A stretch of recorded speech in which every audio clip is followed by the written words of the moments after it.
really seeing that it's not necessarily a good thing. Uh-huh. Now, if they can legalize it and government control it, like prescription medicine, maybe. But the problem is that it's government controlled to a point, but it's not like you go to Walgreens to get your medical marijuana. You go to a local store, a storefront on the. So it's very different in how they. Yeah, I know they're already doing California with those, with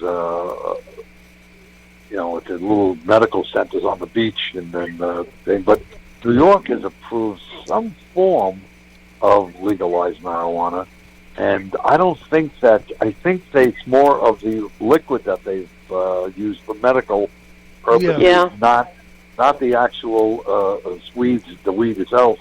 I think if they controlled it more like being a what do you call it? It's a liberal state. I kind of thought that they would jump right in, but they didn't do it.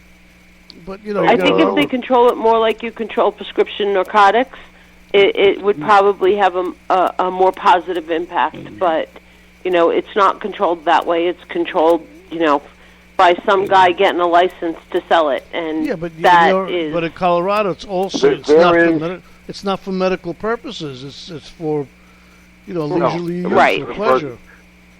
There is a seminar, and that only lasted for like 2 or 3 months, and then it went full blown. So there's a seminar coming up here in 2 weeks in New York on the art of growing pot and selling it, on how to start your own business. Some guy's got a seminar going already. Yeah, see, I think they really should take some lessons, and I think that it should be considered a controlled substance, because the problem is, like I said, some guy's driving down the highway smoking a joint, and next thing you know, he just took you out. Yeah, exactly. And I'm not a smoker, so I am in favor of pot brownies. Because how bad can your morning be if you have a pot brownie? That's the problem. Your morning can turn out to be pretty damn bad if you hit someone on the way. I'm not a smoker, but I think I'd try a brownie. The other thing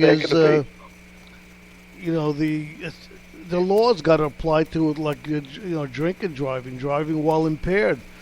You can't be. Yeah, how do they do it when they? How do we test for the degree of stonery that you're dealing with? Is there a test yet for that?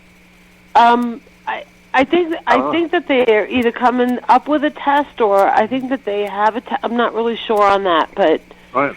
Yeah, they have to be able to do something, because I got to tell you, just looking in my eyes, to see if I'm stoned, to see if I've dilated pupil, and that's not really a good test. There has to be something, and listen, again, it has to be. Hey, Frank, if they make him walk a straight line and it takes them a half an hour, arrest them. Yeah. You lead with radical, dude, and the cop pulls you over. Wow. No, it's a problem. Yeah, the other thing is, like, in Sweden, they have drug clinics where you go in and you can get any drug you want for free, but you have to take it in the clinic. Yeah, they have drug clinics, and then in Amsterdam they have coffee bars that are. All of these things work because they're all small countries compared to us. What works in New York isn't going to work in Denver or Colorado, rather. It's not going to work in Florida. Well, Florida, they do whatever they want to do. It's not going to work in North Dakota. Each state is completely different, and it's, and it should be given control to the states, which apparently they're doing in this case with the marijuana laws. Each state's going to control their own, but at what point does the government legalize it? And that's the other problem, right? So Colorado legalized it, and now we've got. I mean, there was just an ad an article in the newspaper not too long ago we have these, kids, runaways, who they're really not runaways, but they're getting on a bus and they're coming to Colorado with, nothing, just to buy pot, and then they can't get home. So we're finding they're living on the street or they're living in the shelters and, that kind of thing. So it's bringing about a whole bunch of other problems that I don't think anybody thought about. All they concerned with was the tax revenue.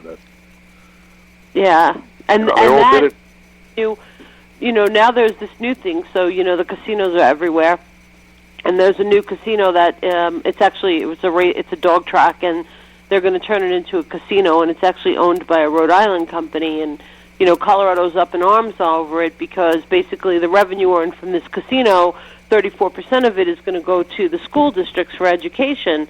And the people are up in arms because they don't want a casino. And I'm like, really? Seriously? Yeah, really? Are you serious about this? Bigger problems than casinos. But, that's why I say Colorado is an interesting place because, that was the whole idea. When Mario Cuomo was the governor of New York, he put all his money in horse racing and OTB, that this was going to be the future. And Atlantic City opened up all of the casinos. And now, change of governors, we now have gambling popping up all over New York, and Atlantic City's going down the tubes. And I looked here and I said, was he kidding? Look at all the 25 years that were wasted in getting tax revenue into New York that went to Atlantic City because you liked horse racing and gambling was wrong. Well, and think about this. What did the revenue from the casinos actually do for Atlantic City? It's not a place thing for Atlantic City. I wouldn't live there.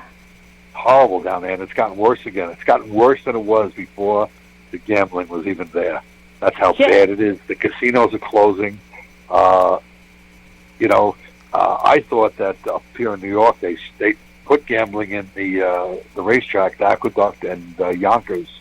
They put gambling in. It's been very, very, very effective.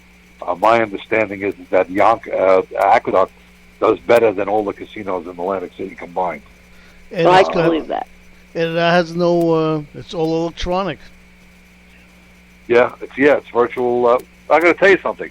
I like to sit down at the roulette table and play. I'm not a virtual fan.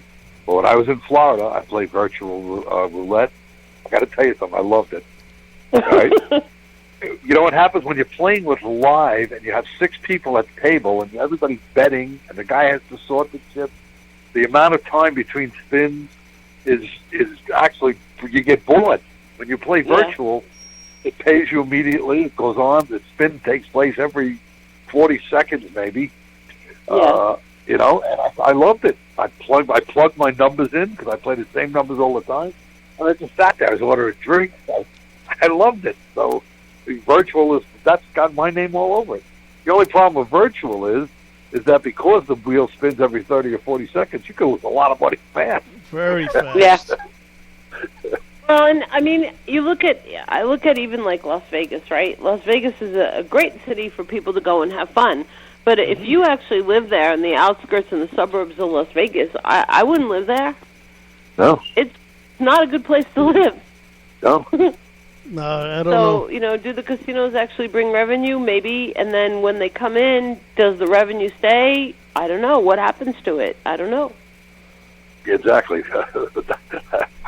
What happens to the money that goes to the state? I look at all the different things that they've done in New York City. The parking meters was supposed to help education. All the money from the meters was supposed to help education. Now, that didn't work. Every time they passed lottery a new law, and Lotto was set up originally to help Lotto was education? set up for the schools. That didn't help. That didn't help. So where is all that money going? Don't know. That's the big question. I got to leave you guys. It's my mother. Let's see what she wants. What time is it? Oh, we're almost done anyway. Phyllis, have a great night and wonderful speaking to you. I got to take you the call. too. All right, Frank. I'll talk to you later. Thanks for calling. Good night.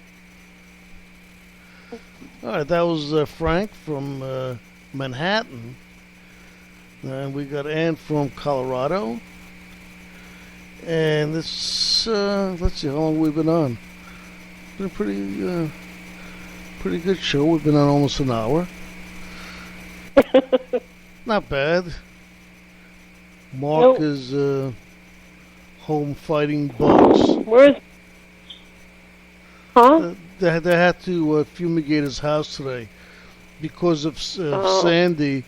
There's certain bugs that come up afterwards, and they call them carpet bugs, I think. But they don't live in carpets, actually, just on the floors. So he had somebody come in today and fumigating for them, and I'm sure then you have to clean out your whole house. You got to get everything off the floors. So it's a big job.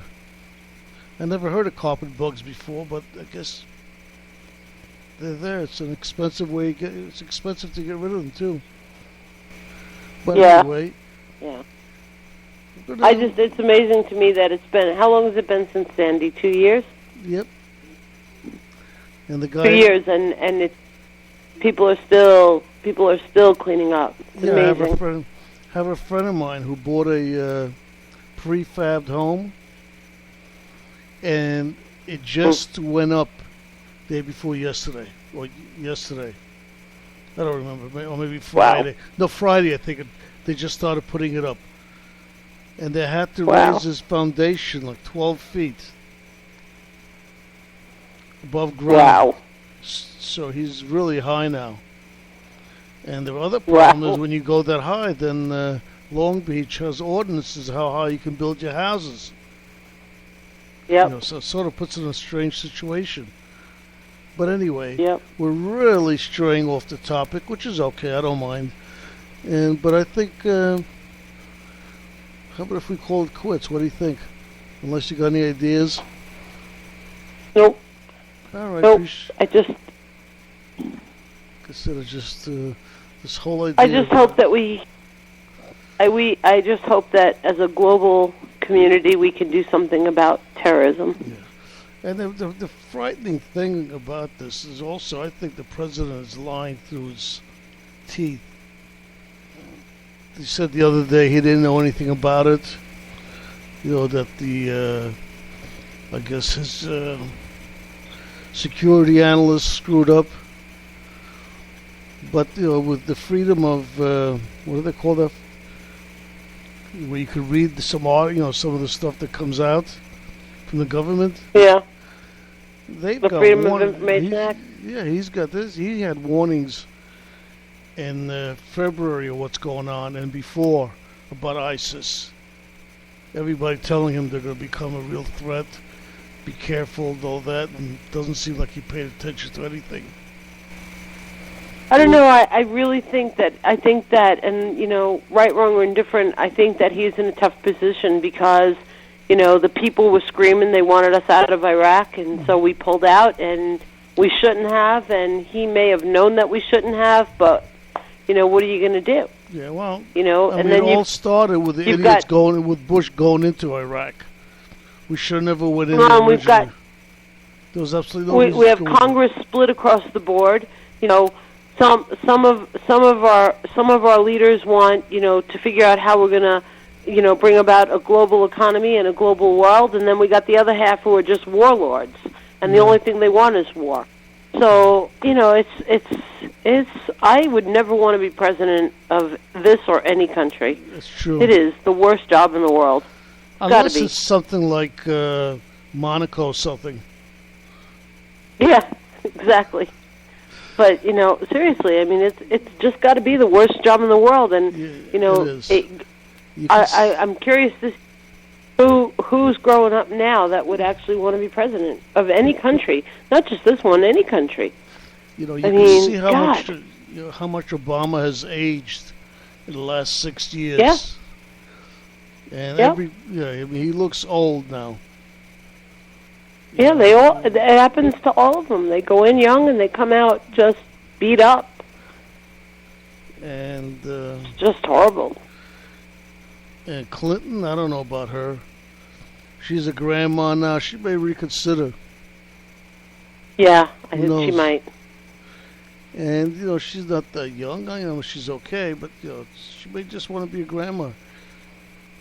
And I saw Ron Paul today on the show. So, very charming young man.